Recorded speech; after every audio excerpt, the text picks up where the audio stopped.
It's not about me saying, oh my God, look at what I've been up to, so now I'll... Because then the whore just gets up and changes seats with the monk. You know, they don't become at one. They never die. They just continue to change seats. Right?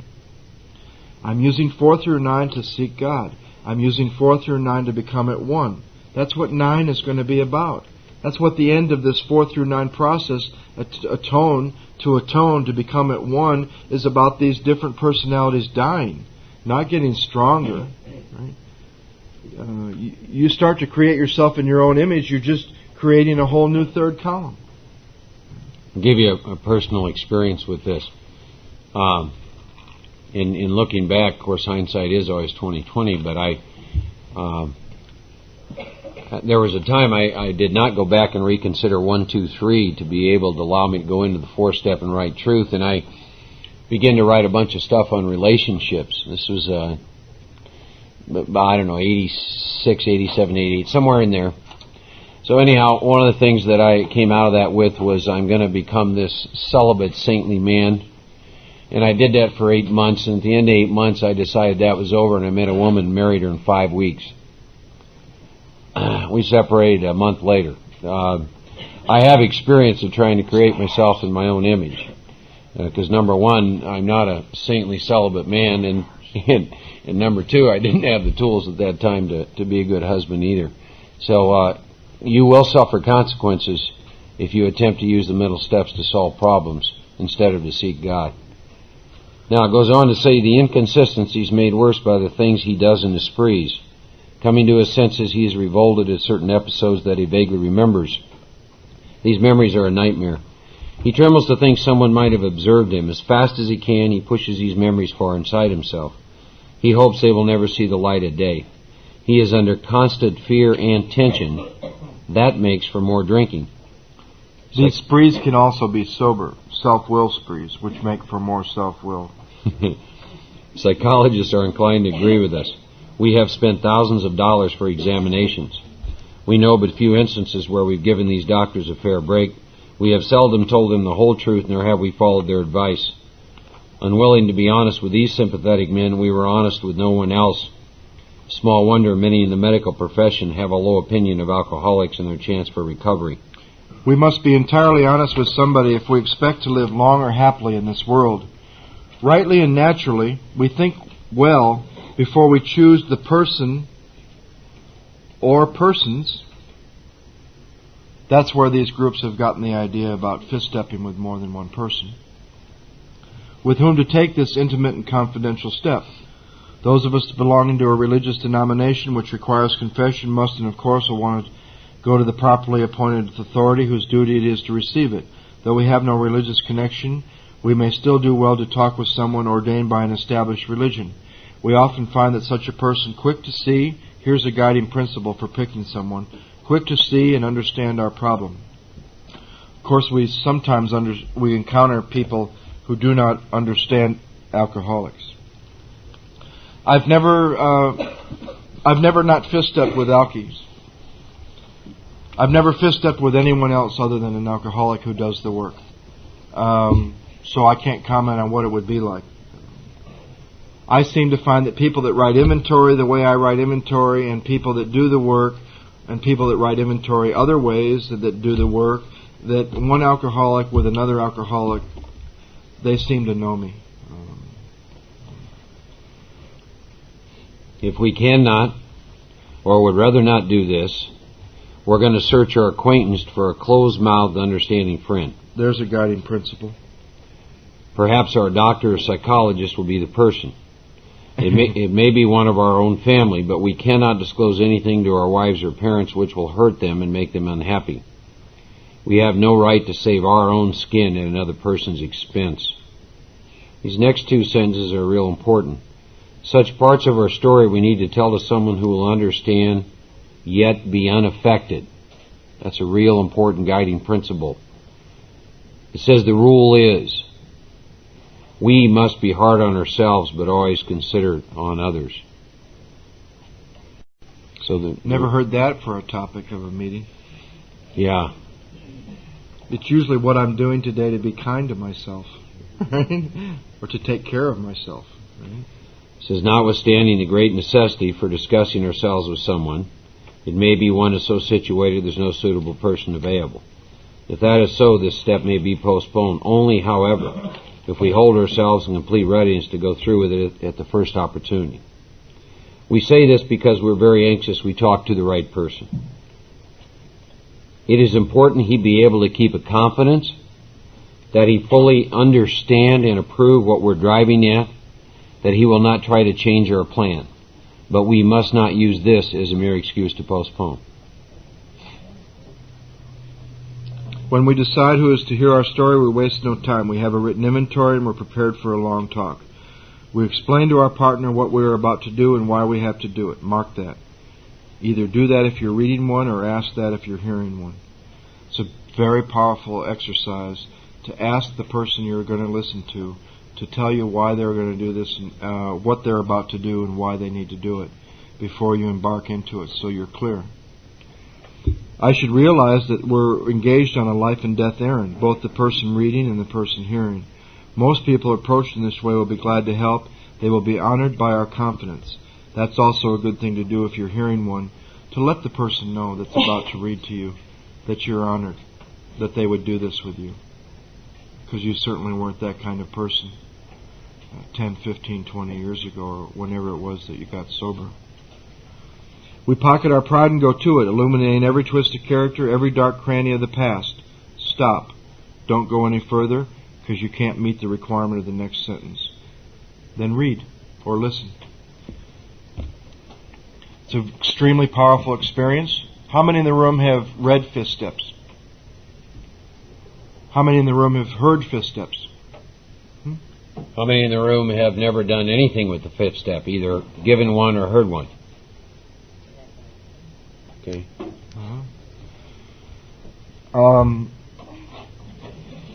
My first one, I think maybe the first time in my life, it was me and another guy in the room and not who I wanted him to be. He was just Don. By the time we were done, it was just me and Don and God. Not only did I realize the presence of God, but I realized the presence of another person.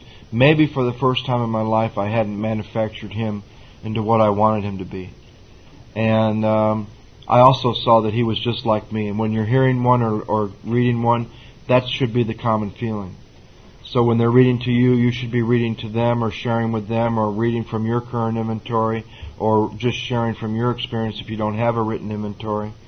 In Rick's group in Chicago, whenever somebody reads one to somebody, the other person reads one, swapping a fifth step. I've done it where, and I wouldn't suggest to people doing it that are new to try with more than one person your first time, and it's enough to just do it with one person. It was a big deal for me to share the whole thing with Don, because I used to take a little piece here and a little piece here and a little piece to you, a little piece to you. I never laid it all out for one man. And it was a powerful experience. 3, 4, 5 years later, I'm in Santa Monica, California, and I woke up one day with a written inventory that I had done with 20 other people in a workshop, and my head said, Don P. is the only man that can hear this. And the next voice I heard said, if you believe that, you're dead, and if you don't let some people get to know you where you live, this little voice said, you live here now, you live in Santa Monica, Don's in Denver, you better let some people know you on this level where you live. And I read to 3 people that I had worked with. Other times I've done it where 4 of us did it. You read yours, she read hers, he read his.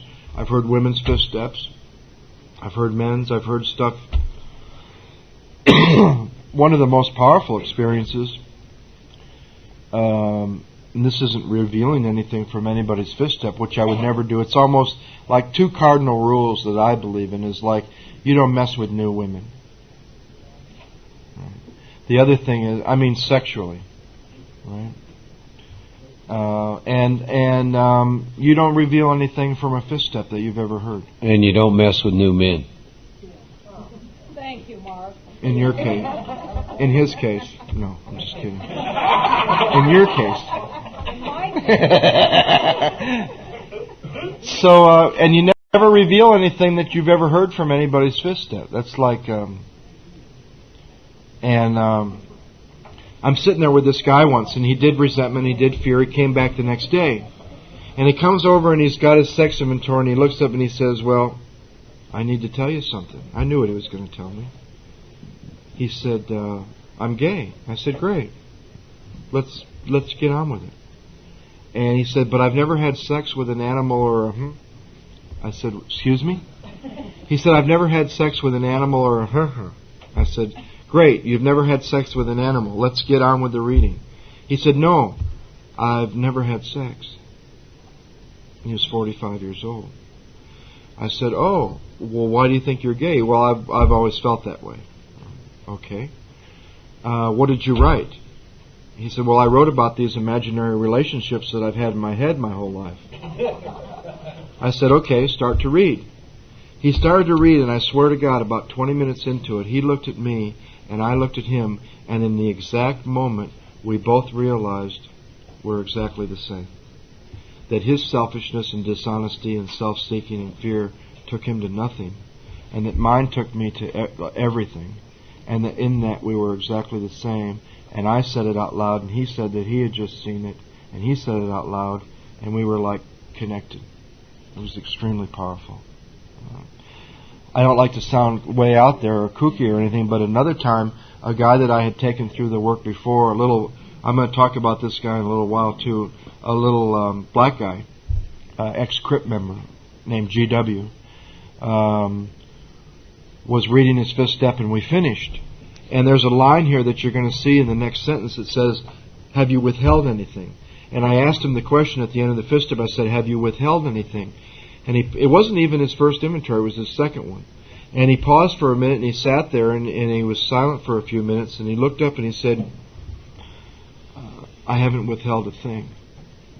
And I had these big picture windows on in my apartment overlooking the ocean, and into the room started to flow power.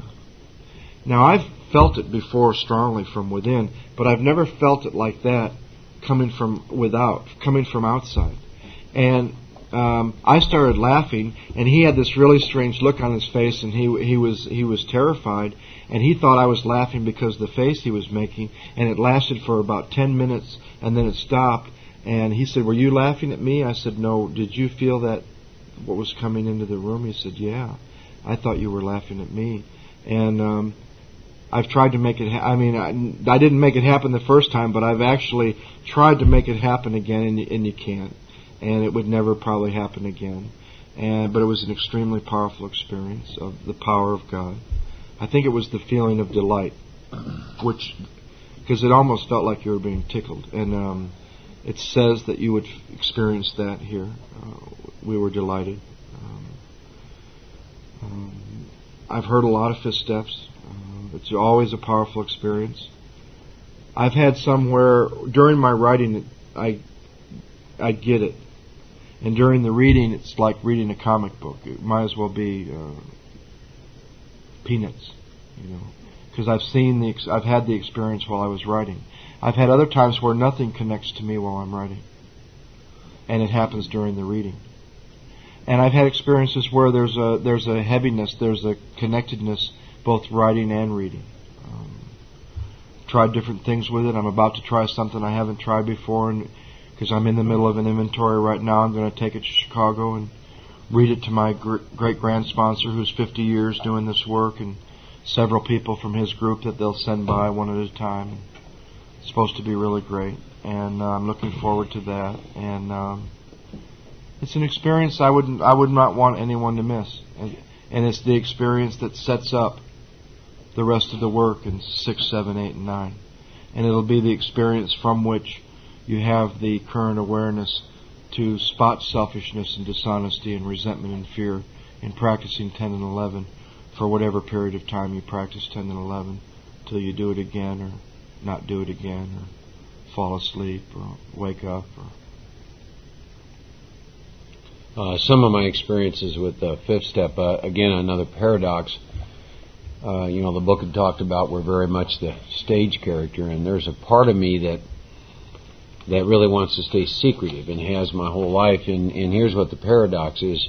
The more people who know me and I expose myself in fifth steps, the more freedom I have. That's been my experience. The book talks about the seriousness of a fifth step. It's a life and death matter.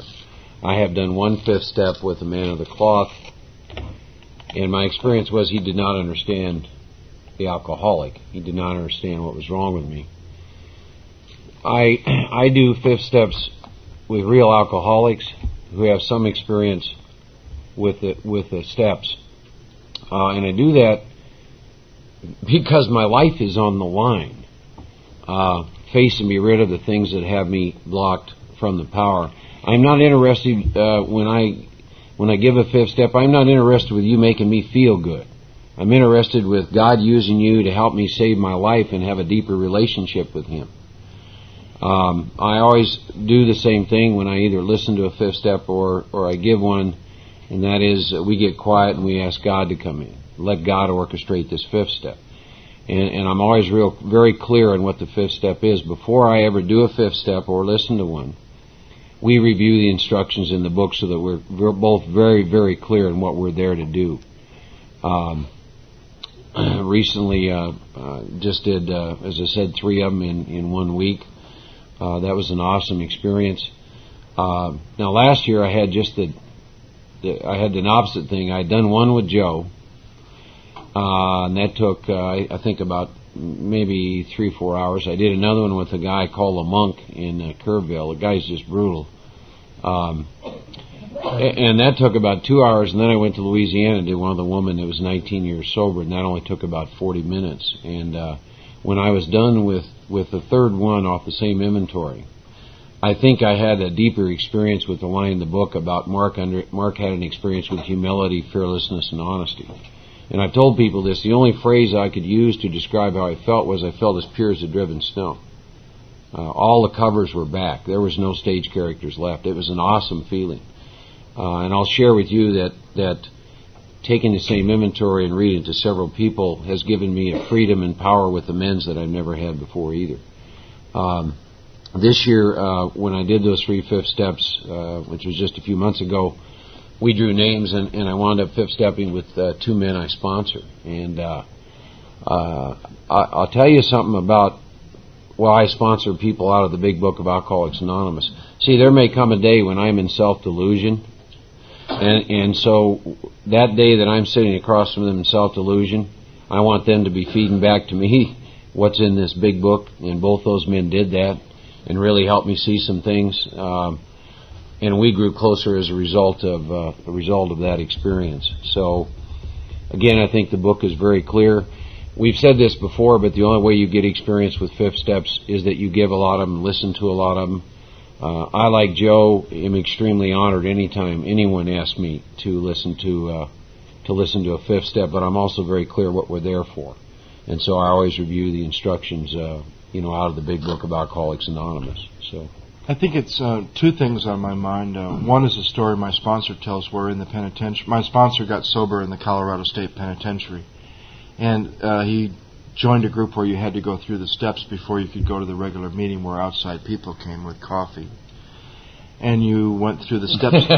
You went through the step study school, and his first fifth step, he took the inventory to this guy, and the guy sat there and started saying, "Well, that's not so bad."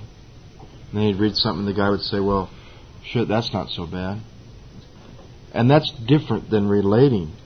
I did something just like that. It's not the same as me saying, "Well, that's not so bad." And he realized about halfway through that he had to stop because that man was going to kill him. Because some of it was that bad. And he didn't want someone to take him off the hook.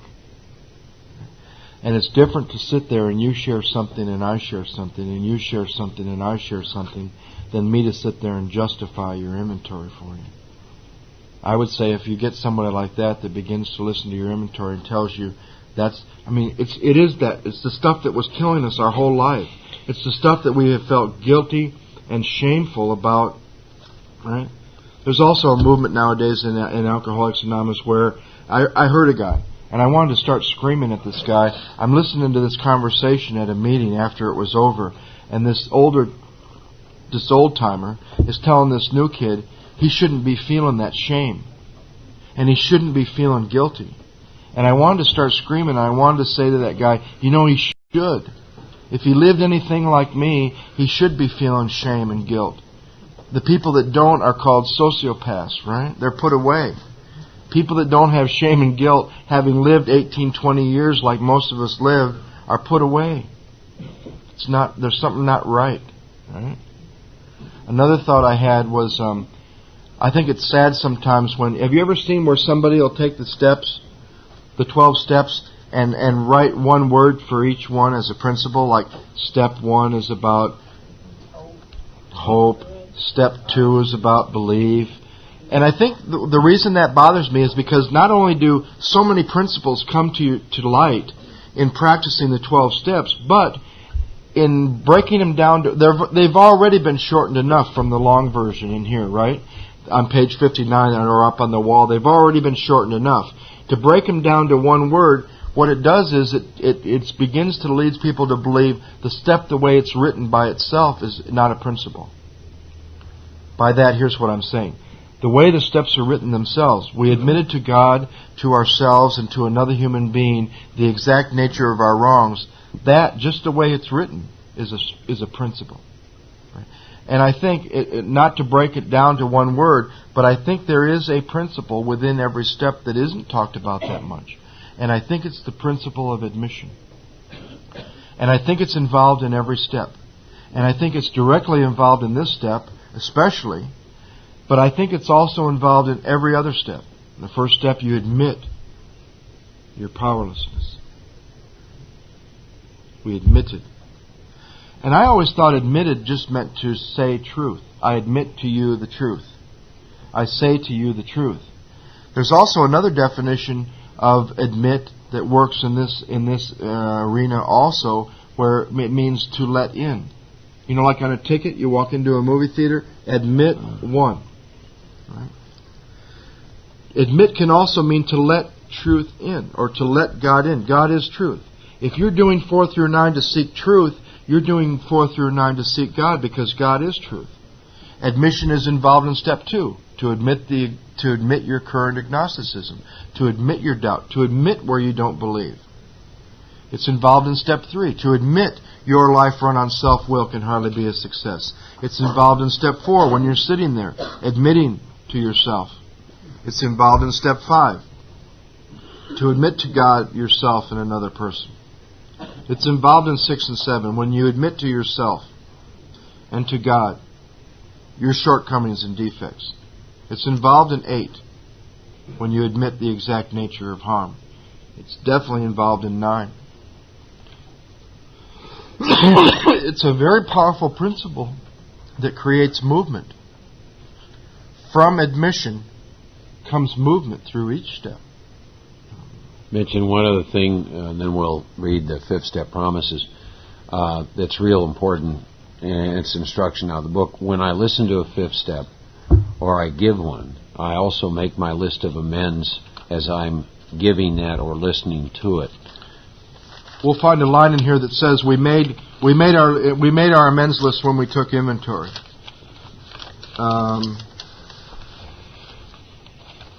So let's go on here. It says, once we have taken this step, withholding nothing. Now we're going to see what I call the 5th step promises, and something else I do. We get all done.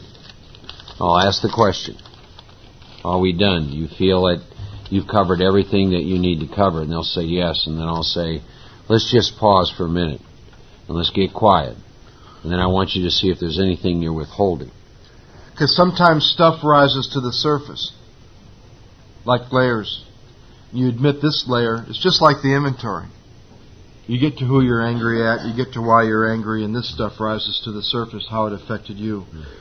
You admit that stuff, and then your part rises to the surface. You finish resentment, these fears. It's like layers of consciousness being stripped off, or layers of an onion.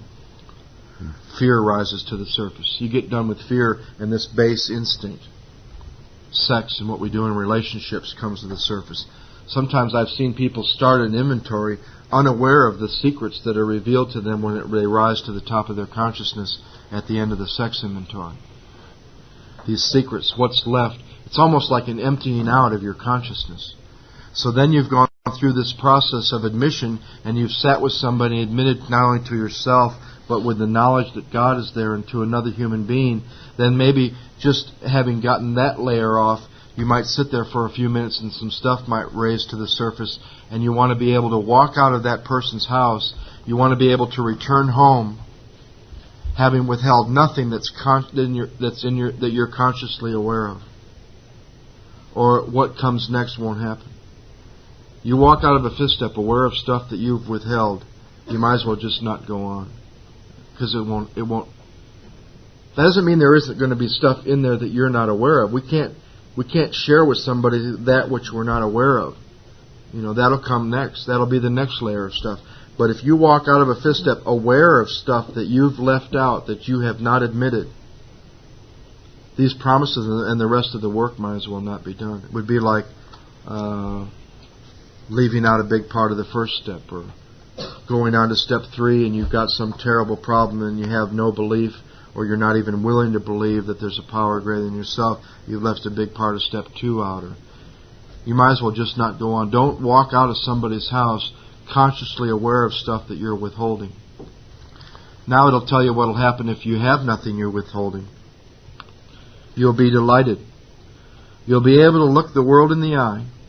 You'll be able to be alone at perfect peace and ease. Now I don't know about any of you, but one of the things I wanted the whole time that I was drinking and using was that. And I've never seen it not be able to happen, and I've never seen anybody leave my house where to some degree they couldn't go home, and I've never done a fifth step and not been able to sit. Now we begin to experience a dimension of existence that one can begin to operate from, that originates in silence, that originates in sitting alone at perfect peace and ease. Our fears fall from us. We begin to feel the nearness of our Creator. That's in that place when you can sit, when you can be alone at perfect peace and ease. So you look at these promises, and I want to go back to something. And that has to do with, let's try and present maybe a different idea about writing inventory. Look at these promises that come to us as a result of finishing that inventory, sitting down with God and another human being. These are so powerful. We may have had certain spiritual beliefs, but now we begin to have a spiritual experience. The feeling the drink problem has disappeared will often come strongly. We feel we're on the broad highway, walking hand in hand with the Spirit of the universe. There's the fifth step promises. Yet there's people all over the program of Alcoholics Anonymous selling the deal short and telling you there's only 12 on page 83. The 12 promises of Alcoholics Anonymous. We've been reading promises since the title page. Every step. There's even some negative promises that we read that of what will happen if you don't go on past steps 1 or 2. Or here. Now the place where we told you you'll be glad we've been thorough so you can understand the stones and the cement, because if you hadn't been thorough, imagine if you hadn't been thorough and your sponsor made the mistake of saying, well, you just did your fifth step, who knows what kind of inventory, my autobiography, now you're going to go home, and they made the mistake of saying, well, read that paragraph on the bottom of 75, and you returned home. You found a place where you could be quiet, carefully reviewing what you'd done. So you look through the inventory. Thank God from the bottom of your heart that you know Him better. That's pretty confusing. I just spent 4 hours or 6 hours or however long, depending on if it's my first big inventory or I've been around here for a while. I just spent several hours looking at self. And I come home and I read, we thank God from the bottom of our hearts that we know Him better. How do I know God better from looking at self for 6 or 7 hours? Well, for 2 reasons that I'm aware of. One is, I've discovered a lot about what God isn't. Therefore, I know a lot about what God is. And I've also discovered a lot of that which blocks me from God. I've also discovered a lot of truth. And if I've discovered a lot of truth, I've discovered a lot of God. God is truth. That's how I can thank Him that I know Him better. I know truth better. If I know truth better, I know Him better. Take the book down and turn to the page which contains the 12 steps on page 59 and carefully read the first 5 and ask if you've omitted anything. For you're building an arch through which you'll walk a free man at last. Now the questions. Is your work solid so far? Okay. Are the stones properly in place? If I hadn't been thorough, what in the world would I think they were talking about? Are the stones properly in place? Well, I know that on page 47 is the cornerstone, and that's step 2, my willingness to believe. And I know that on page 62, let me see if that's right.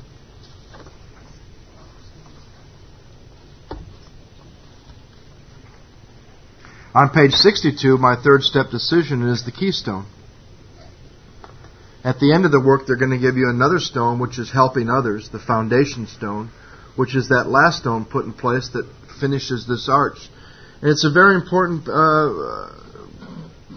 picture of passing through this arch to freedom, rather than just... We said we were going to talk some more about seeking relief rather than seeking freedom, and which do you want in this program? So I review those stones. I review my second step, page 47. I review my third step decision. Have I skimped on the cement put into the foundation? The cement's on page 17. The foundation is my first step. The cement is made up of 2 parts, sharing in a common problem and sharing in a common solution. 2 parts to the cement. That page even tells you on 17, one part of that cement isn't enough to hold us together. So I review that. Am I trying to get recovery without fellowship? Am I trying to get fellowship without recovery? Is my cement strong? Because it's going to be the very foundation that your whole life is going to rest on. That first step. If that foundation is strong, you'll never have to fall any farther. I don't care how crazy you get or how far back through the steps you fall. You'll never fall any further than, hey, I'm alcoholic. I can't keep myself sober. You're trying to make this cement without one part. You're trying to make recovery without fellowship, or fellowship without recovery. I usually suggest that people do that once when they return home the day they fifth step, usually pretty tired, and then do returning home at least once the next day. As a matter of fact, I encourage people to do returning home as many times as they need to do returning home until they meet the requirement on the next page. And the next page says, you now begin to trust the power. You now begin to trust yourself. It's now big S, not little s. It's now big self. It's now something within yourself that you can begin to trust. And how do you know when you've done returning home? When you've answered to your own satisfaction. That's how many times you do returning home. Then we'll look at step 6. So returning home is not the 6th step. Returning home is the end of the 5th step. You're still in the 5th step. Until you've answered the questions from that paragraph to your own satisfaction. You are, between page 75 and 76, going to notice a major shift in how the book talks to you and what they perceive you now have. They'll go from a place where they'll tell you can't trust yourself, your best thinking damn near killed you, the problem centers in your mind, to now you may have had certain spiritual beliefs, but now you begin to have a spiritual experience that you can trust, and they'll say things to you like, when you've answered to your own satisfaction, when ready, now that you know this, now that you know that, now you can use your mind, now you can come to rely on your mind, now your thought life will be placed on a much higher plane. Major shift between 75 and 76. Or should I say between the 5th and 6th step. Real place of power. It's also a real place where you can want to rest for a while, and it's not a good idea to rest. It's good to go with that momentum and not have 6 and 7 as a place or an oasis of rest, because in that rest you're just depleting power that's going to be needed for those amends. But it's also a place where there's some major considerations. I'm going to go ahead and on page 76, let me comment on what Joe said. The steps are interconnected and there's power in each step. I've tried to find in the book where it says, Mark, you've done some good work, take a month off. Can't find it. And from experience, if I rest on my laurels, any step from one step to the other, I begin to lose the power to complete the step. I've seen people get to the 9th step and rest and reach a place where they absolutely had no power and had to go back through the process. So, let's look at step 6. If we can answer to a satisfaction those questions, we then look at step 6. We have emphasized willingness as being indispensable. Are we now ready to let God remove from us all the things which we have admitted are objectionable? I think that's a question only an alcoholic would ask. I mean, we've made this list of stuff, and it's kept us between God, ourselves, and others our whole life. It's kept us drunk. And we're going to ask ourselves, gosh, am I ready to let God remove this from me? I really hear some interesting stuff around the 6th step and the 7th step. Here's one I really love. I'm working on step 6 and 7. What does that mean? You're trying to enhance the things that are objectionable that you've seen? There's nothing to work on. There's some questions to answer. Your self-will can't eliminate your self-will. If procrastination is a defect you've seen that harms others and you're going to work on it, what does that mean? You're going to work on learning how to procrastinate more? You see? So the question is are we now ready to let God remove from us all the things we have admitted are objectionable? Now I have another question. Can He now take them all, every one? It's a question of faith, isn't it? Now we're going to add one. We're going to add a question from the ABCs and from the 12 and 12, because can He won't do that much for most of us. Of course He can. We're going to add a short one, though, here. Will He?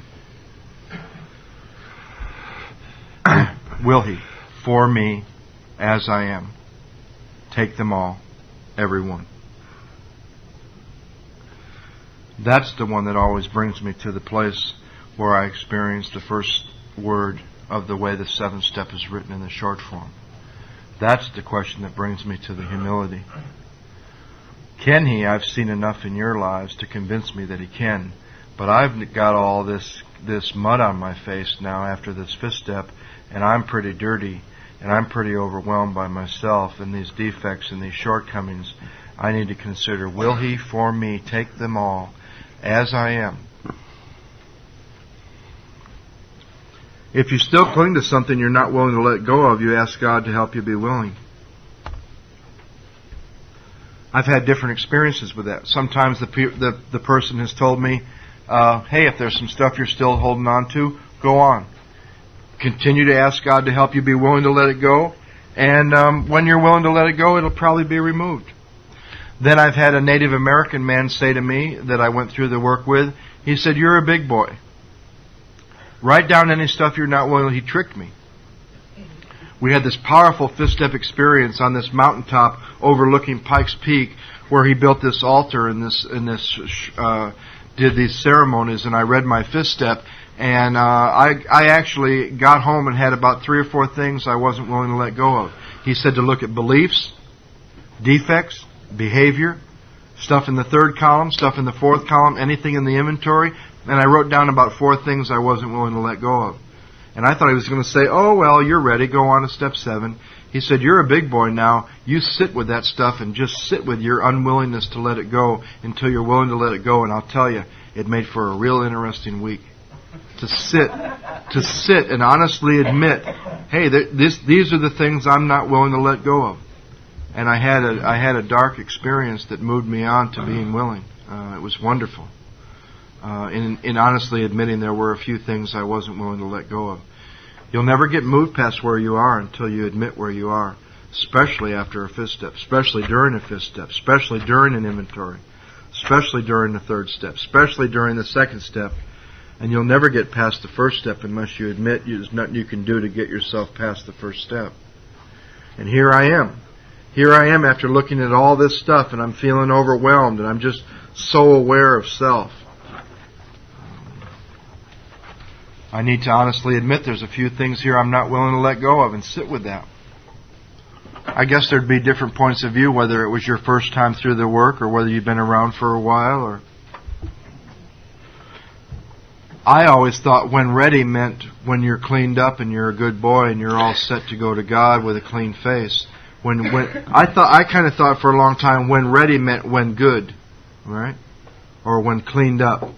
When ready can mean when you're ready to admit you're unwilling, when you're ready to admit you're willing, when you're ready to be where you are, when you're ready to go on. You say something like this: "My Creator, I am now willing that you should have all of me, good and the bad. I pray that you now remove from me every single defect of character which stands in the way of my usefulness to you and my fellows. Grant me strength as I go out from here to do your bidding. Amen." And you've just finished a prayer that was started at the third step, where there was no amen. You've just ended a piece of work where in there you've been safe and protected.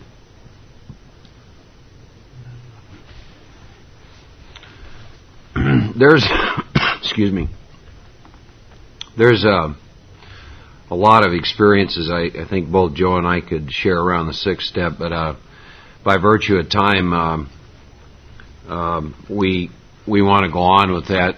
Be glad to answer any questions you may have afterwards or something. I'll just share experientially this time with the steps. Joe shared with me last year, the first time, about the idea of making a list of behaviors that were objectionable to me, and I began to work with that, and it probably has done more for me than any other thing, both behaviors and beliefs, and I do that now. I make a list of the defects, and what I've come to understand is the defects move me into behavior that I either take or don't take. And I make a list of those. This time I had about a page and a half of behaviors. I'm going to give you an example. A behavior that's objectionable to me is I smoke. An action that I don't take is that I'm unwilling to quit. Those are the behaviors. And I had a page and a half of behaviors. And then I had to move across the page, though, and I had to write something. You see, the behaviors that I have in my life are based on belief systems. So I still smoke. That's the behavior, right? You know what the belief system is? That I can smoke cigarettes and not suffer any consequences. God, no insanity in that. See, the belief system is what supports the behavior. Or the belief system behind I'm unwilling to quit smoking, the belief system is it'll be uncomfortable. That doesn't mean I'm making a list of defects and shortcomings and behaviors that I'm going to put in order, that I'm going to work on them in, and then I set out to work on them. That's these people that think they're working 6 and 7. Yeah. You want to know how to work 6 and 7 is when you get through these questions and you're ready and you say your prayer, and you, even if you do make this list, you go on to 8 and 9. Right. Right? That's you bring those things to your heart. They're not things meant, you're not working. 6 and 7 are about God. For me, it's an awareness of what's going on in my life. That's all it is. When I got done with that, I looked at that, I did the 7-step prayer. And the way that you know you're done with 6 and 7 is you go on to 8. So let's go on to 8. You'll find a lot more power to stop doing some of that stuff. I'm not saying we don't take any action. I'm not saying I don't have to take the action of stop the cigarettes. But you'll find a lot more power to stop doing some of that stuff when you're done with your last amends than in the middle of 6 and 7. Right. You want to know when you've done 3, it's when you got a piece of paper and a pen and you're doing 4. You want to know when you're done with 4. See, there's miracles at each step, but the real miracle of each step is in the action of the next. You want to know when you've done 5, it's when you're home doing 6 and 7. You want to know when you're really done with step 8? When you're at somebody's front door doing your first amends. Right? So now we need more action, without which we find that faith without works is dead. So let's look at steps 8 and 9. We have a list of all the persons, here's that list again. We have a list of all the persons we've harmed and to whom we are willing to make amends. We made it when we took inventory. We subjected ourselves to a drastic self-appraisal. Now we go out to our fellows and we repair the damage done in the past. We attempt to sweep away the debris which has accumulated out of our effort to live on self-will and run the show ourselves. If we haven't the will to do this, we ask until it comes. Remember, it was agreed at the beginning we would go to any lengths for victory over alcohol. So far, since step 1, every step has brought me back to booze. Pointed it out when doing the fifth step. If you skip this vital step, you may not overcome drinking. Now, once again, here at step 8, they're going to bring me back to an agreement I made at the very beginning, and they're going to remind me, moving on into 8 and doing 9 is about an agreement that I would go to any length for victory over alcohol. They're going to bring me back to my reason for 8 and 9.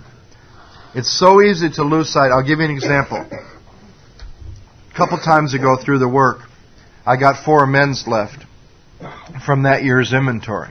And I go to this guy named Mike, and I said, Mike, I'm having trouble with amends. He said, how long are you sober? I said, 10 years. He says, do you know how to make amends? I said, yeah. He says, do you know who those amends are to?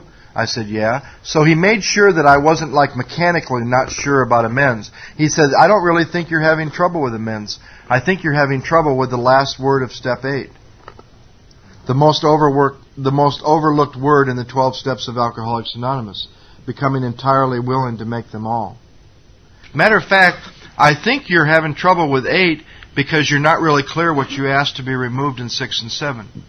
And you're probably not really clear of what you've asked to be removed in 6 and 7 because your work in the 5th step and getting to the exact nature of the wrong wasn't fully admitted, probably because your writing was a little off.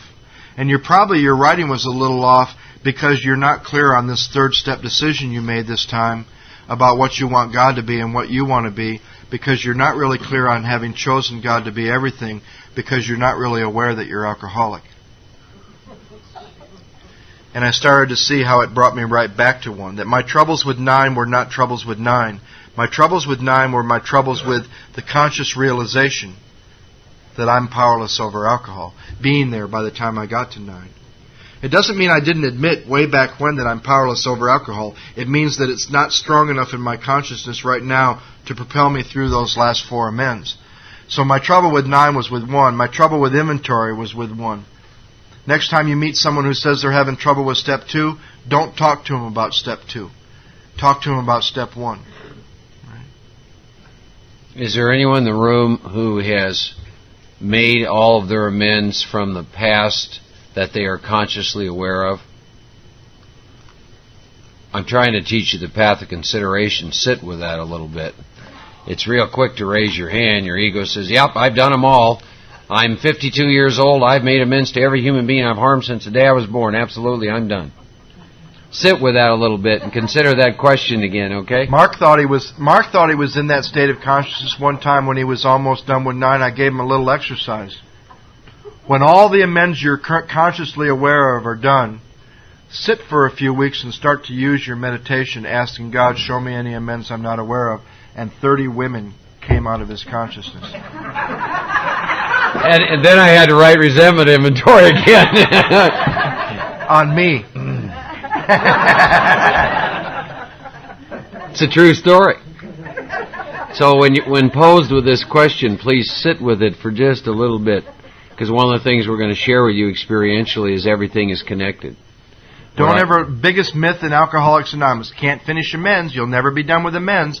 That doesn't mean there's not going to be more in the future. Of course there's going to be. I'm alcoholic. I'm a human. I'm a human being that makes mistakes.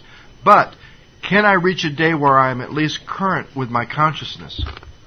That's the day when you can really start to practice 10 and 11. I'd much rather talk to you about finishing every amends that you're consciously aware of than the stuff that's in this book between here and step 10, but we're going to do both. Right? We're going to do both. I needed a format. I needed a format for 8 and I needed a format for 9 because some of the directions, you think the directions for step 4 are hard to see on your own in big book studies where nobody can show you. Here's column 1, here's column 2. I couldn't find the directions for inventory and they're right there. We saw them. We went through them yesterday. The directions for amends are even harder to find. So I needed some directions for step 8. Here's what I was told. When I'm done with the list that I pull out of my inventory, I pray about other amends that need to be on this list. And once more, just like resentment, fear, and sex, I work on this list until I know it's done. Other names came that weren't in the inventory. Not everybody you've harmed is in your resentment, fear, or sex inventory. And I prayed until I knew the list was done. Then Don gave me an exercise I didn't know was in the book, but we're going to read it in the next paragraph. I thought they gave him in the Colorado State Penitentiary, where you go through the list and you mark each one plus or minus. You sit and you imagine that person or institution or whatever it might be, and you ask yourself, am I willing to do whatever they might ask to make right the wrong? And you mark it plus or minus. Don't try to change what comes to your consciousness. There'll be some you're not willing to make. Put a minus. All of a sudden, I finish this exercise and I'm not so overwhelmed by this huge list. I know which ones I'm willing to do and which ones I'm not. So I ask the next logical question. Don, how will I ever get the willingness to do the ones I put a minus by? He said, by doing the ones you put a plus by. And believe it or not, I've never seen anybody with a pile of pluses and a pile of minuses not get the pile of minuses turning into pluses by the time they're done with the pile of pluses. Power comes from amends. Power comes from the preceding amends. I'll also never listen to a guy who says, I can't go back to Battle Creek, Michigan. It's too far. I can't travel that far from Los Angeles. Because I had a guy once named JP who was born in Hong Kong by English parents who were really from France, and he lived in South America and North America. He does his inventory. We get his amends cards, and they're in piles. North America, South America, England, France, and Asia. 350 amends. And the kid made every single one of them. And the week he was done with amends, not one day before he could have handled this, his father died. He inherited $20 million in cash and a multi-million-dollar corporation that he was asked to run the week he finished his last amends. And this kid couldn't have done that 1 week earlier, and has been doing it for the last 4 years. I told you I'd tell you about GW. GW is a little kid that never left. Here's the opposite of JP. They both have initials too, huh? GW never left South Central Los Angeles, thank God. He never left like he never left like a 20-mile radius. And in that 20-mile radius, this guy, when he got through his first inventory, had 350 amends. Legitimate, not bullshit amends. Legitimate amends, because 250 of them were breaking and entering, and 100 or so were to family and friends. He starts making the family and friends, and the guy gets on fire. Your life just starts to take off. You start to experience tremendous amounts of power. And he then, like a salesman, you know how a salesman makes cold calls on neighborhoods? He would go to neighborhoods and stand at the head of the neighborhood and pray, Dear God, please show me the homes that I've broken into. Or he would remember some, and he would go to he obviously knew the home but not the person because he was good at what he did. He would go to the home and he would knock on the door and he would say, Did you live here? And he would make his amends, and he did 250 of those, and the guy's never been the same since. He works with tons of people. He meditates long periods of time. He does all kinds of spiritual stuff. He's been like... And here I am one time in the middle of a piece of work, and I've saved my biggest amends for last. And it's...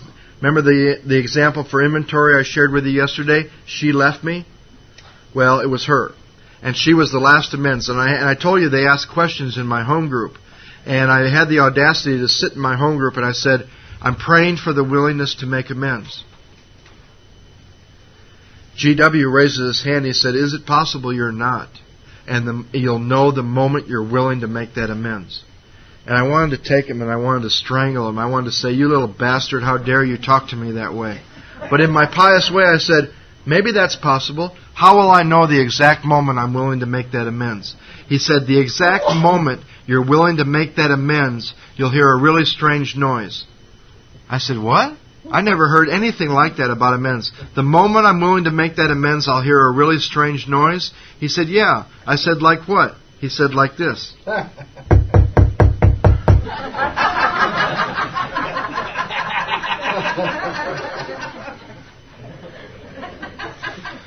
So I have this list with plus and minus. I've gone through each one. I've pictured the person face to face. Am I willing to do whatever they might ask to make right the wrong? And I've marked it plus or minus. Then what?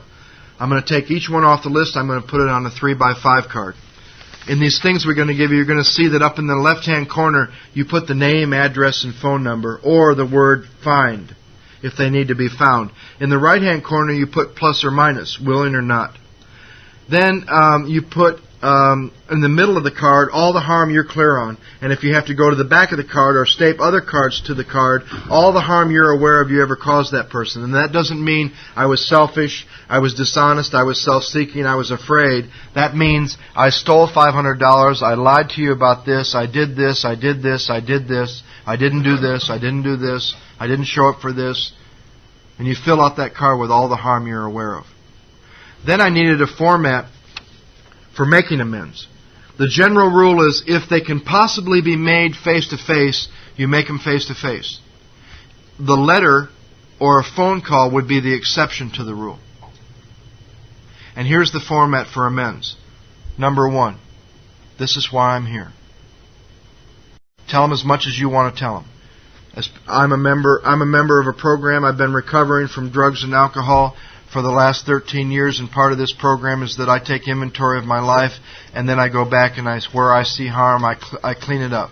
And I'm here to do that, and you should also let them know it's very important that I do this to stay sober. Okay? That's why I'm here. Then, number 2 on this format is the harm I'm clear on. I'm clear that I did da-da-da-da-da-da-da-da. Number 3 is one of the most important questions, because it's not my clarity that frees us up, it's what I did to them. I ask that person, anything else I ever did that hurt you, that you need to talk to me about? It's not my clarity on the harm, it's what they're aware of that I did to them. And you'll hear some interesting stuff, and you shut up and you listen. Then you ask the magical question. Well, actually, there's one more. Do you need to tell me how any of this hurt you? Once you got it all on the table. You ever had some amends where you thought it was a great big deal and they didn't even remember you? Or you had some amends you thought were no big deal at all and they said, you really hurt me. We're very insensitive people. We might know exactly what we did, but we have no way of knowing how it hurt them. Then the magical question, is there anything I could possibly do to make right this wrong? And then at the end, if you feel compelled, once in a while, I think a good question is, can you forgive me? Then a footnote, if it's financial, arrange the best deal you can. I want you to consider something as we go through and read the instructions on amends. Here's what I want you to consider. Is it possible that an amend that you owe from harm in the past, and I don't care how long ago, I don't care if it's a month ago or 20 years, is it possible that there's a connection between you making that amend in every single area of your life right now, this morning? I want you to consider that as we go through. What was the question? Here's what I want you to consider. Is it possible that any amend that you are consciously aware of from your past that you have not made, is it possible that there is a connection between you not making that amend in every single area of your life today? You'll have some problems in your life way over here, and you couldn't possibly imagine that these amends over here from 20 years ago have anything to do with that unresolved area of your life over here. And you make those amends and you watch that area of your life over here just explode. It's all connected. It's all connected. That's what we want to show you in amends, and we want to go through these instructions. If there's one area, and I know what it's about, if there's one area that I hear more opinions, none of which I can reconcile with the book, it's in this area, and I know what that's about. It's about people not having experience with amends. So, let's go through the instructions, and what you're going to find out in the instructions is the big book very specifically deals with every kind of amend that you have to make. From money to sex to business to family to friends to criminal offenses. It is very specific and gives you directions in it. So let's go. We'll scan these pages briefly up to step 10 and then we'll take a break. Most people, when they're done with their cards, they put them in piles. Local, willing, local, not willing. Out of state, willing, out of state, not willing. Need to find. And obviously you start with the pile that you're willing to do and you know where they are. The exercise of plus and minus is at the bottom of 76. Probably there are still some misgivings as you look over the list. So they're asking you to look over this list and see which ones you feel diffident about going to. Page 77, we're trying to put our lives in order. This is not an end in itself. Here's our real purpose for amends, to fit ourselves to be of maximum service to God and the people about us. It's also seldom wise to approach an individual who still smarts from your injustice. That's a guiding principle. Pray. Best thing you can do in amends, every amends question we've ever been asked, every amends question I've ever had, every amends question I've ever been asked, the answer 99.9% of the time is pray and do what you're directed to do. Let me give you a quick example of my own experience, because I just had this happen about approaching an individual who still smarts. In my last marriage, there was a separation of about a year in there. And that separation took place, and my soon-to-be ex-wife met a man about a month after the separation. It was a man that I had taken through the first 2 steps of the book. They joined up and went off to Montana together. Created just a little bit of a resentment. And they were up there 10, 11, 12 months anyhow. The idea there's a little resentment is like thinking you could light the corner of a pan of gasoline. Right. So I did my inventory work, and we had made amends to each other, and the end result of that was we needed to spend some time together, I think probably to get some closure and get clear on what our relationship had been about, and it's about being friends and not a husband and wife. Anyhow, about 6 months ago, I got an amends letter from him in the mail. And in there he asked me what he could do to set right the wrong.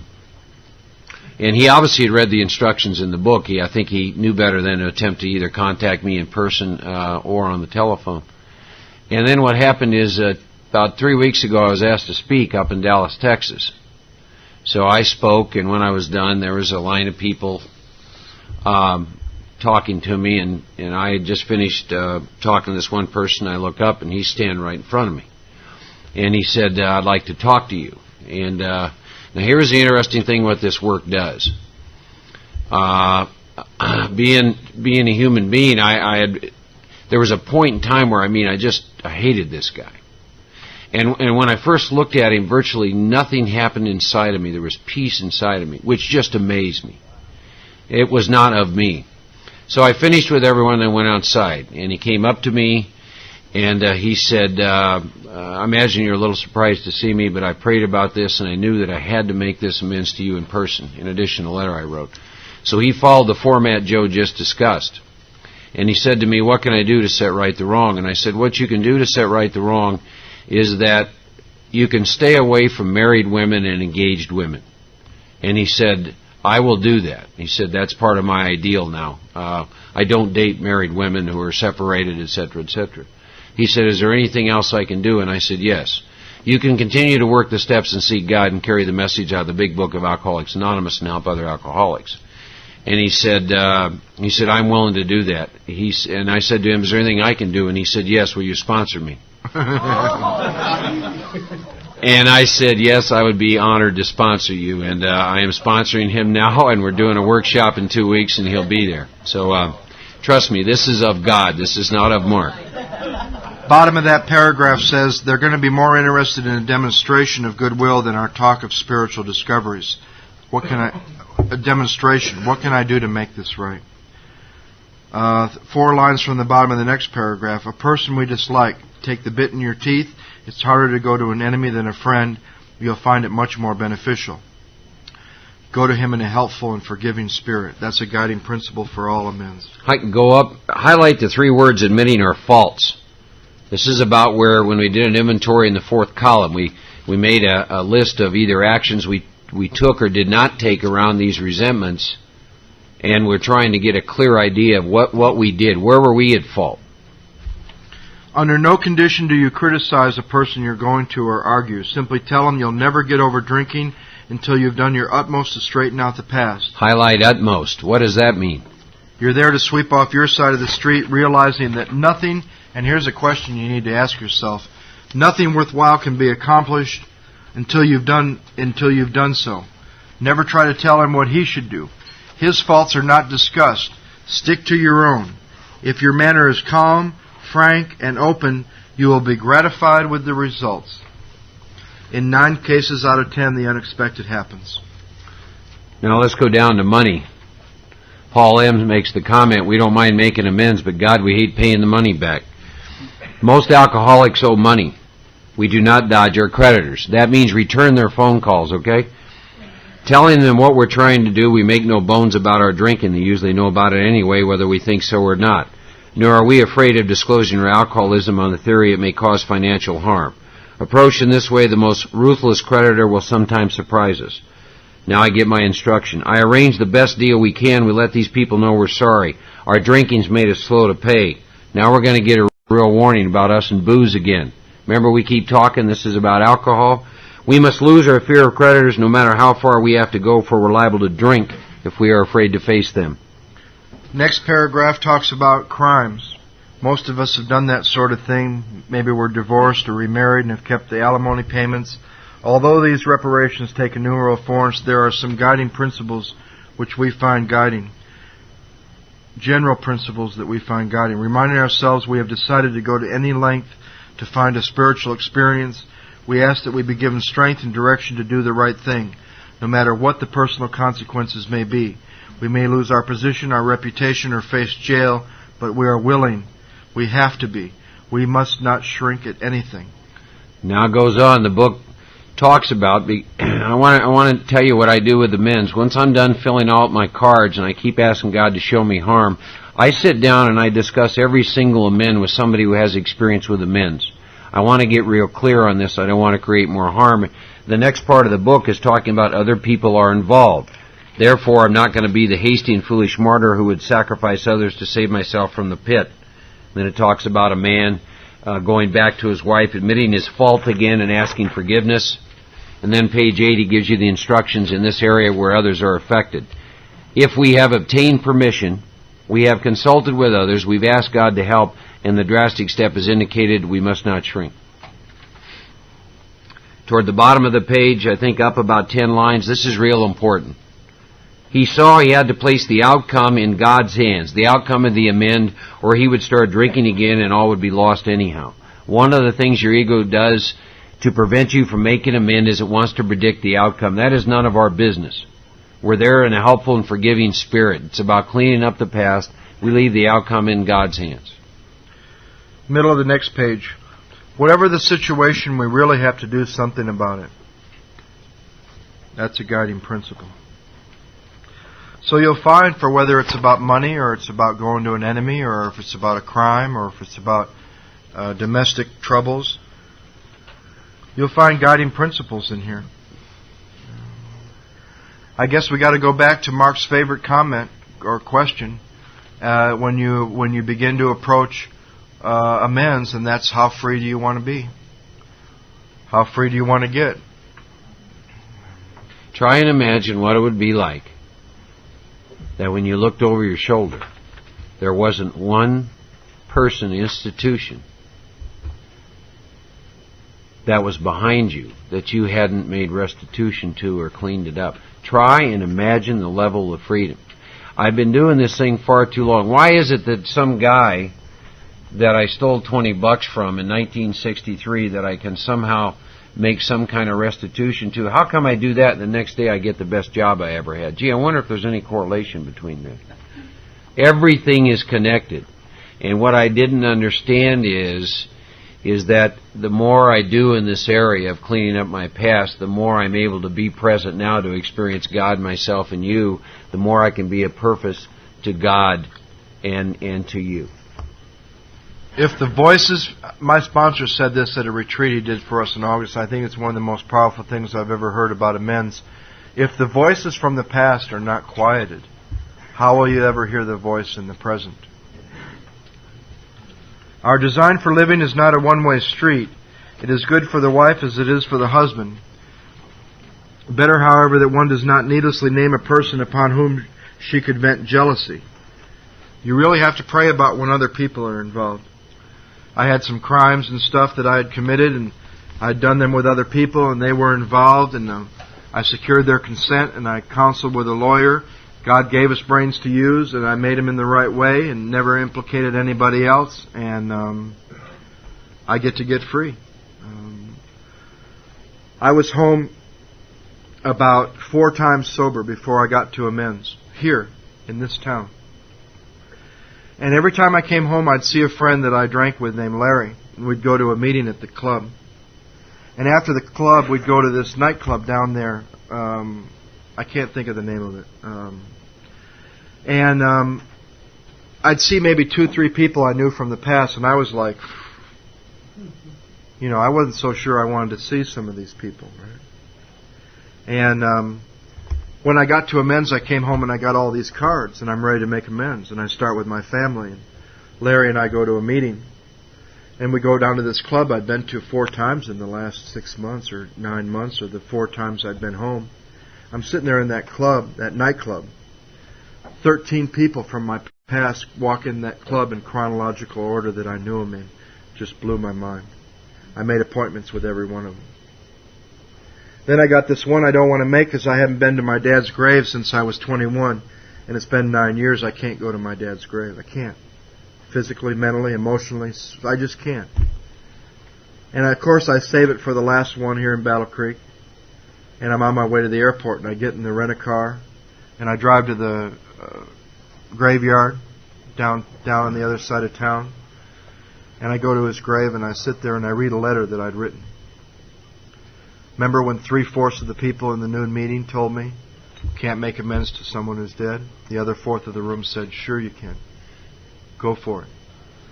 And I took that letter, and I sat at his grave, and I read what I needed to read about what I had done that hurt him. And I got free of stuff I could never get free of in 12 years of therapy. Because all we ever talked about was what he did to me.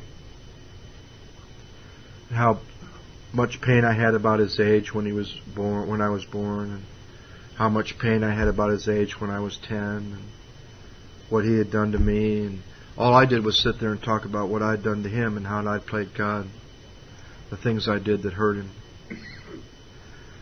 Walk out of that graveyard and I'm experiencing something I never experienced before. This little voice says, you're not going to the airport yet. You're going to take a drive. And I took a drive past these places where I lived, the house I was born in on Garrison. I showed Mark the other day. The house I lived in until the 1st grade. And the house I lived in until 10th grade, up the road, Clinton Drive. And by these dope houses where I used to buy dope, and these bars where I used to go, and friends' houses. And every other time I was in Battle Creek, all these places had pulls on me. They were like hooks to bad feelings and guilt and remorse. And they were gone. They were gone for the first time in my life. And I've never been not able to see anybody that there is in Battle Creek. Nobody. There's nobody I can't see. There's nobody I've harmed that I haven't cleaned up. Except a few that aren't here. And the book even tells you what to do with those you can't find. You write a letter. You share it with somebody and you get it out there into the universe, either to the last address. Even the ones you can't find can be finished. Holding yourself in a position, if you ever saw them, you'd make them. I'll just share an experience I had Tuesday.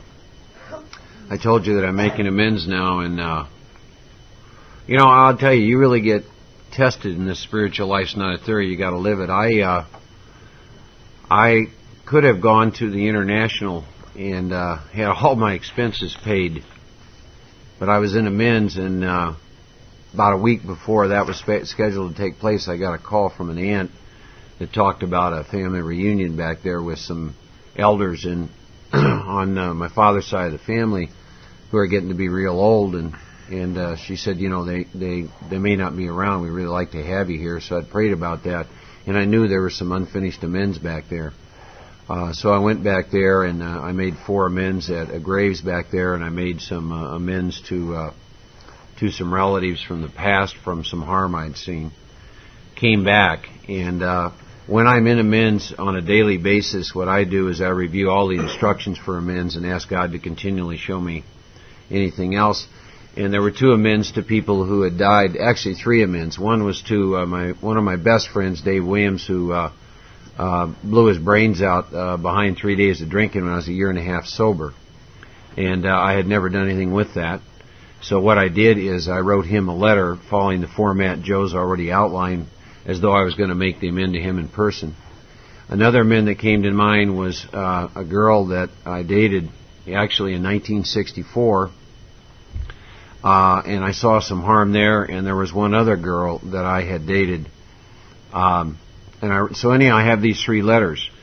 And starting on Sunday, I begin to get this sense that I was supposed to take. I'm doing some work with a Native American man. I'm sponsoring this guy. He's half Crow Indian, and he's living with me right now. 7 years sober, called me 4 months ago with a 9mm sucking on it and was going to blow his brains out. And I said, well, he could do that, but I had another suggestion he might want to consider. I'm here to tell you that he is in touch with God today. But I had the intuitive thought that I needed to go up to a place that's 10 minutes from my house called Tybee Mountain, and I needed to read these amends letters, and he was supposed to be with me. And there's times where I kind of dismissed that, and that happened on Sunday. And then it happened again on Monday morning meditation. Well, by Tuesday afternoon, I knew exactly what I needed to do, so I came home and I grabbed him, and we went up there, and there's a monument up in this mountain, and it's about 5:30, 6 o'clock, and the sun's going down, and so he and I burned some sage and meditated about 20 minutes, and then I read these 3 letters to the spirits of these dead people. And we just had a very powerful thing happen. And here's another lesson I learned. He got extremely moved by this whole thing, and later when he was able to share what that was about is he has about 8 or 9 amends to people who've passed away, and he's never known what to do with them, and he created great harm in their lives. And what he did is he experienced a sense of freedom while I did that with him. You see, I thought that amend was about something about me, and I'm sure there was, but God worked with me in such a way that I was able to give him a tool to probably get free of some things he'd carried a lot of guilt, shame, and remorse with. So I know this in the world of the Spirit. There is an action I can take for any harm that I've ever seen in my life. We could go on with stories about amends for the rest of the day, and amazing things. I've heard about guys who were looking for somebody on their amends list they hadn't seen for 20 years, and had pulled up to a stop sign, and the person has been there. I had a man who was like a father to me who lived here in Battle Creek named John, and he had 4 of us all put a star in our hands when we were 17. And he died in my arms in Las Vegas of an overdose of drugs that I bought. And I lived with that guilt and that shame for a long, long time. And I made amends to him through a letter. And I made amends to his parents, and I made amends to his brother. And I couldn't go to his grave. And I was in Las Vegas 3-4 times a year my first 5 years. On my 5th birthday, I woke up in a hotel in Las Vegas, and this quiet voice says, "Today's the day you're going." And there's no fight, and there's no resistance, and you're just going to go. And we got a driver. We took him right to a town I hadn't been in years, right to the graveyard, walked right up to the grave, got down on my knees, read the letter, said what I wanted to say, and looked down, and it was 15 years to the day of his death. I was there on the day of his death. Another time I had 4 amends in Santa Monica. I was living in Denver. I flew out to Santa Monica. I made 3 of them. The 4th one I couldn't find. The day that I put a question mark by her name and said a prayer, "Please help me find this person," that night I spoke at a meeting that I would never have ever gone to if I wasn't asked to speak. And a lady comes up and says, "Do you know Cindy so-and-so from Aspen?" And I said, "Yeah. As a matter of fact, I'm looking for her." And she says, "She lives 3 blocks from you in Santa Monica. Here's her address and her phone number." That night. The alcoholic is like a tornado roaring his way through the lives of others. Hearts are broken, sweet relationships are dead, affections have been uprooted, selfish and inconsiderate habits have kept the home in turmoil. We feel a man is unthinking when he says that sobriety is enough. Let me say that again. We feel a man is unthinking when he says that sobriety is enough. He's like a farmer who comes out of the cyclone cellar to find his home ruined.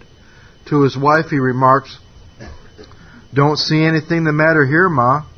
Ain't it grand the wind stopped blowing?" And you're surrounded by people in Alcoholics Anonymous that say just that all the time, and they don't even know it.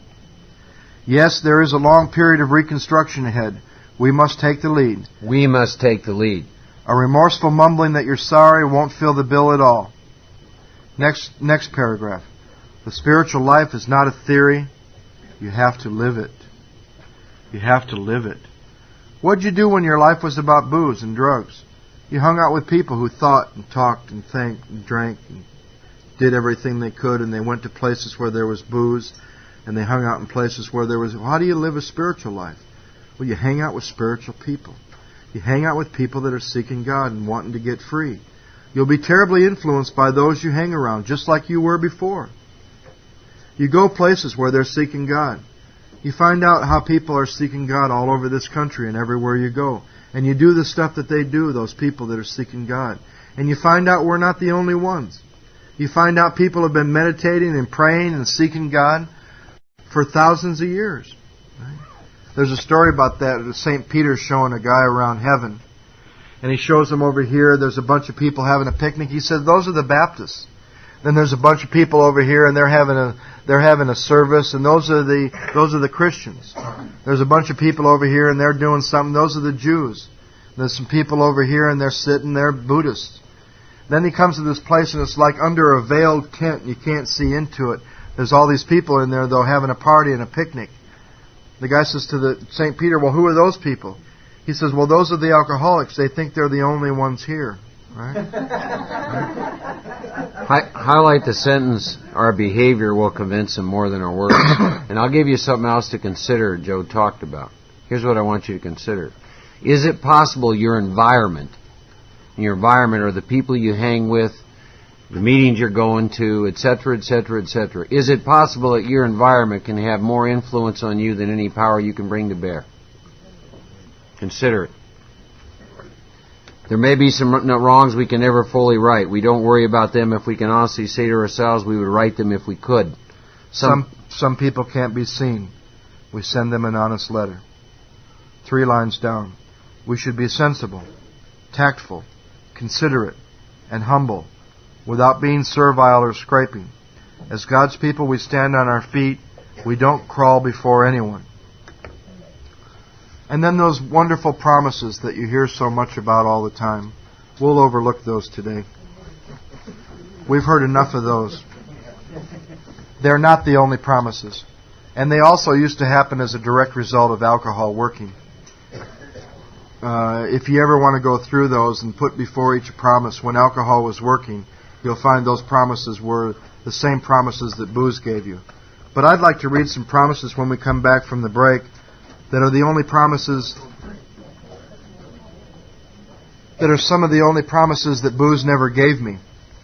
And those are the 10-step promises. And ask yourself, how many meetings have you been to where they talked about the 10-step promises? It's been very few, unless it's people who are doing this work.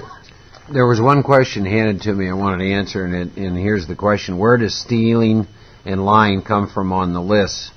Whether it's overt, covert, omission, and commission. That's where you pray and you ask God to reveal to you any harm that you've ever done in the past, and then add that to the list. Those would go on the card, on the amends cards. I lied about this, I lied about this, I didn't tell you this, I didn't tell you this, I outright lied about this, I stole this, Yeah. Stole your time. I'll give you one quick example that came to me. I just added it to my list. I told you I've been praying for God to show me. And when I was going to college back in South Dakota in the late 60s, I was living in this house, and across the road was an apartment complex, and I'd been at a party one night, and I was drunk coming back from the party, and I fell across the Volkswagen. And in that Volkswagen was a set of golf clubs I stole. And I gave those golf clubs to my aunt. And I don't know what I'm going to do with that, but I've written it on a card. Here's what I know. There's a reason this was revealed to me. So now the next thing I've got to figure out is, what am I supposed to do with it? How do I clean this thing up? It's not a coincidence that God clearly revealed that to me. I've been doing this work a while. It's the first time I remembered it. There's a reason. I don't know if it's about getting a hold of my aunt. I'm not sure what it's all about. But so you don't think I did this work perfect every time? The first time through, I got to the resentment inventory and I wrote it. And I got tired of writing a little bit at a time, and I took 2 weekends and I stayed home and I finished the 4th column. And I got to fear and I balked. And I never have gotten much grace in this program. I shouldn't say that. I've gotten a lot of grace. It just never lasts very long. And I probably shouldn't say that either. It's lasted a long time, but the periods where I'm off the hook don't last very long. I only made it 5 months until I was dying of untreated alcoholism, and then in this first inventory I got to fear and I balked for a couple of weeks, and I almost got arrested for some gambling I'd been doing early in my sobriety. And I called my sponsor and I said, they're going to arrest me for some gambling I did a few months ago, and I'm in this fear inventory I can't write. He said, what a great experience to happen in the middle of a fear inventory you won't write. You'll either get off your ass and finish that fear inventory or you'll run. And I finished my fear inventory. And I didn't get arrested for gambling.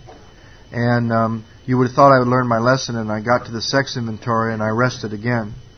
And 2 women called me the same day, pregnant. One I was currently seeing, one I had seen, obviously,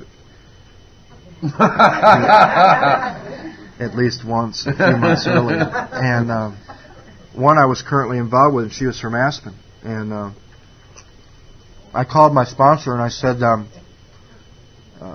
I can't write this sex inventory, and these 2 women called me and they're both pregnant. And he says, what a great experience to happen in the middle of a sex inventory you're not willing to write. And that didn't feel good. It didn't feel good. He said that. And he's always cared more about me than how I might feel about what he has to say. That's hard to get to.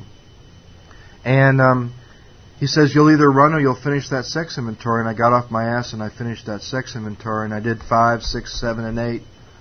She was one of the amends I wanted to make right away because I had never been in Colorado that long before I got sober. There wasn't a lot of harm. That was all out of state. And I rush up to Aspen. I didn't talk to him about it. I didn't go over the card. I want to make amends to feel better. My motives are wrong. And between my hotel and her beauty parlor, I ran into 4 people that knew her, including her sponsor, and all 4 of them said, she's not ready to see you. She's still hurting. And for the first time in my life, I didn't do something so I could feel better. And a major pattern got broken. And I went back to my hotel room and thanked God for showing me what He showed me, and I got to get free because I was willing. And then when the doors were open, we both made our amends, and we're still friends today. And I get to get free. Let's take a break until 12 o'clock. Then we'll have one more session and we'll go home.